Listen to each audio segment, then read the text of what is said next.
V imenu Očeta in Sina in Svetega Duha. Amen. Gospod z vami. In s tvojim duhom.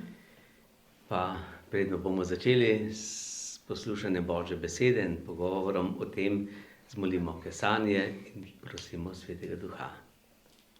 Moj Bog, žal mi je, da sem grešil in žalil tebe, ki si moj najboljši oče.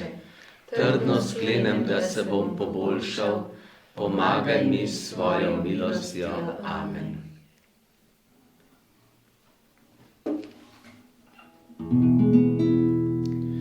Pridi, Sveti Duh, pridi, Sveti Duh, pridi in prebivaj v meni, Sveti Duh. Pridi, Sveti Duh, pridi, Sveti Duh, pridi in prebivaj v meni, Sveti Duh.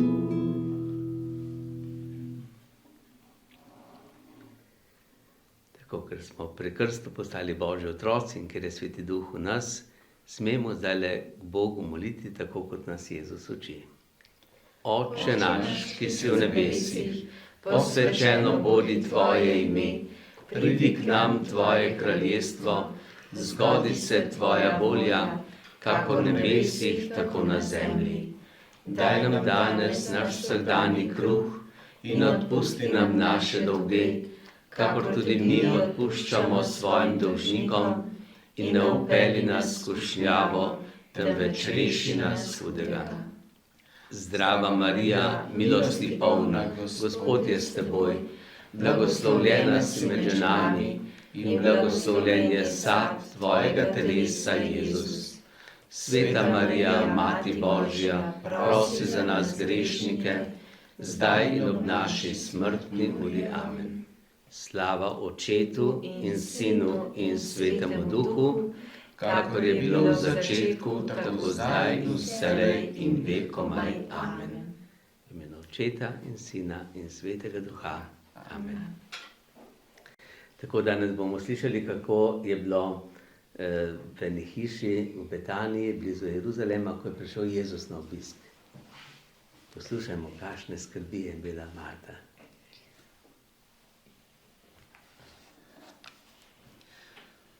Marta, Marija in njun brat Lazar so bili Jezusovi dobri prijatelji.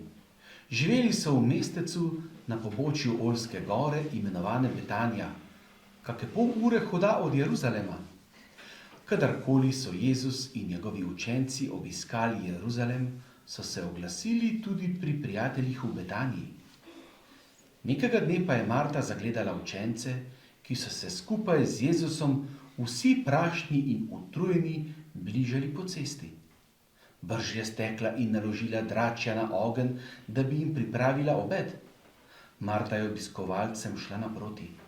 Poskrbela je, da je dobil Jezus hladno pijačo in vodo za umivanje. Potem pa je sedla k njemu in pazljivo prisluhnila vsem njegovim besedam.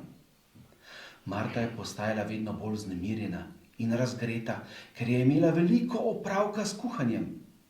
Jezila se je na Marijo, ki ji je prepustila vse delo. Končno tega ni mogla več prenašati.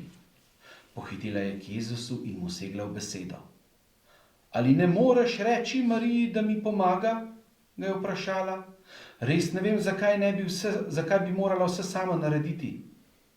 Draga Marta, je prijazno rekel Jezus, ne skrbi in ne vznemirjaj se.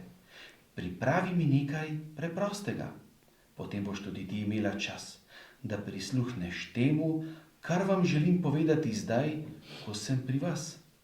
Saj ni potrebno, da je žena ves čas le v kuhinji. Marija si je izbrala to, kar je edino res potrebno človeku, in jaz ji tega ne bom preprečil.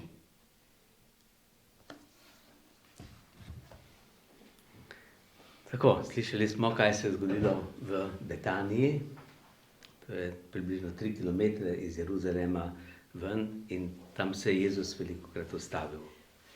Torej, Jezus je imel prijatelje in ta hiša Lazarjeva je bila med bolj premožnimi in so lahko sprejeli ne samo Jezusa, ampak večkrat tudi njegove prijatelje, njegove učence, apostole. In tako so se enkrat ustavili tudi v tej hiši in smo slišali, da je bila Marta zaskrbljena. Kaj jo je skrbelo? Za hrano. Kaj bo postavila, kaj bo naredila obed. Zdaj, najbrž ni bil samo Jezus, ampak je bilo še koliko apostolov zraven, ne? Veliko, drugi učenci. 6, 8, 10, 12, ne? In to je veliko. No in kaj pa Marija naredila? Si pa usedla k njim. Ja, naredila nekaj, pripravila, kar je bilo, potem je pa sedla k Jezusu, ker je hotela izkoristiti priložnost, ne? Da sliši Jezusove besede, ne? Da je od Jezusa se kaj naučila. Vedno se od drugih lahko kaj naučimo.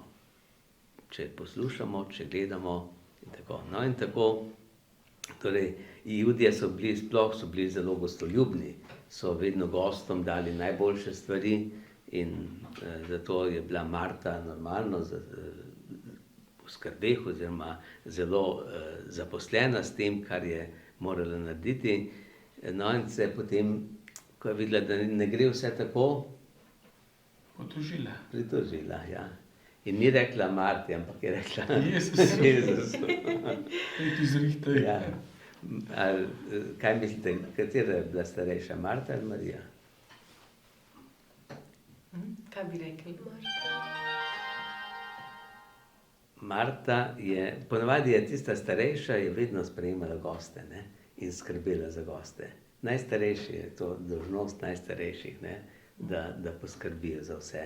Marija je bila mlajša, bolj malo tako, ne, razvajena in je prepustila Marti, se ni zavedala, koliko skrbi ima Marta, ne? In zato, no in Jezus potem pove nekaj. Kaj je povedal? Marti ali Mariji? Marti, ja, Marti je eno besedo je rekel, ki je zelo pomembna. Kaj? Se je kdo zapomnil? Marta, Marta? Skrbi. Veliko skrbi imaš, veliko stvari te vznemirja. Kaj je pa potrebno? Le eno. Tisto, kar si je izbrala Marija.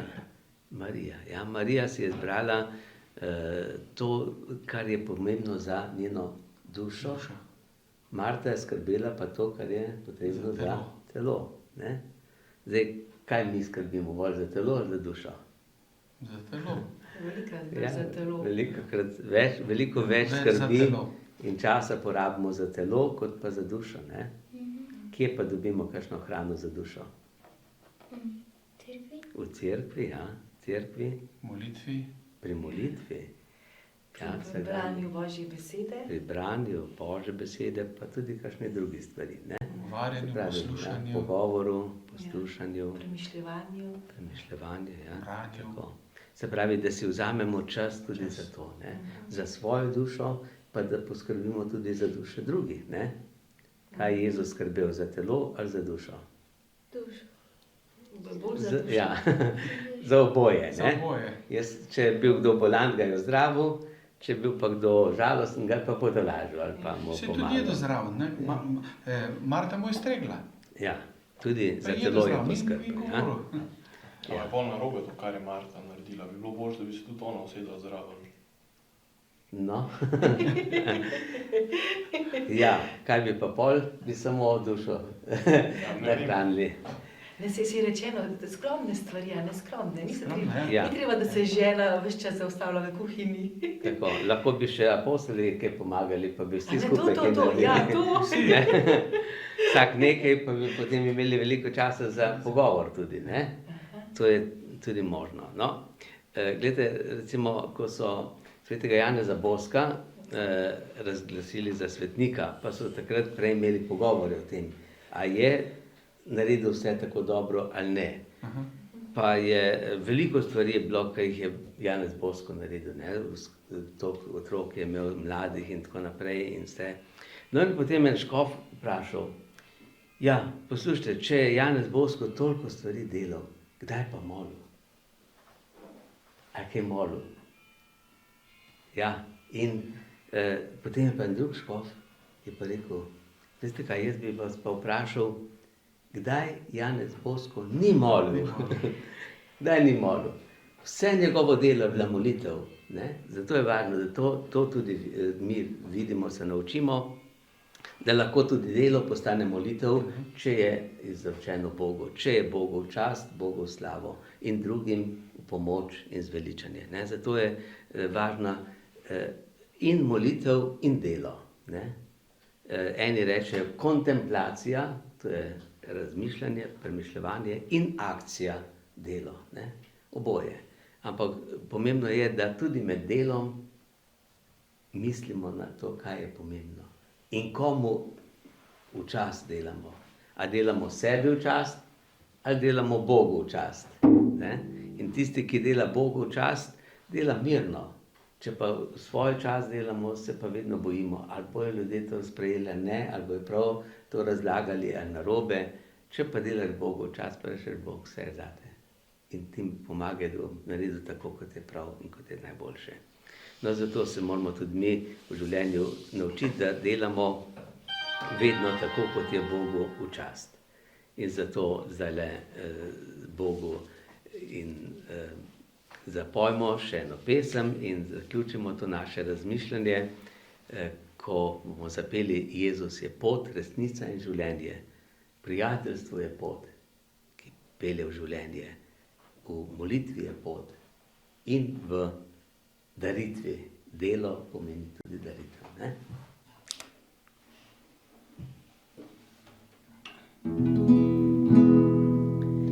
Jezus je pot, resnica in življenje. Jezus je pot, resnica in življenje. Jezus je pot, resnica in življenje. Življenje, resnica, Jezus je pot. Prijateljstvo je pot, resnica in življenje. Prijateljstvo je pot, resnica in življenje. V prijateljstvu je pot, resnica in življenje. Življenje, resnica, Jezus je pot. V ljubezni je pot, resnica in življenje. V ljubezni je pot, resnica in življenje. V ljubezni je pot, resnica in življenje. Življenje, resnica, Jezus je pot.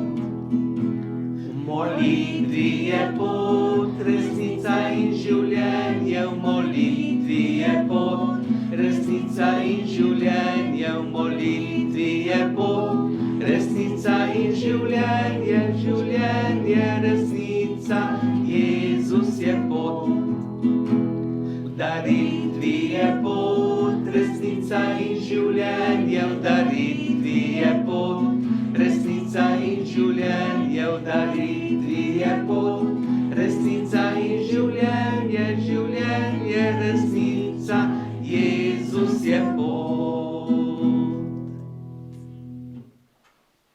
Molimo še sveti angel, da nas tudi angel varuje na tej poti. Sveti angel, varuh moj, bodi vedno ti z menoj. Stoj mi noč in dan na strani, vsega hudega me brani. Prav prisrčno prosim te, varuj me in vodi me. Amen. Gospod z vami. In s tvojim duhom. Blagoslov vsemogočnega Boga, Očeta, Sina in Svetega Duha naj pride nad vas, naj vedno med vami ostane. Amen. Amen.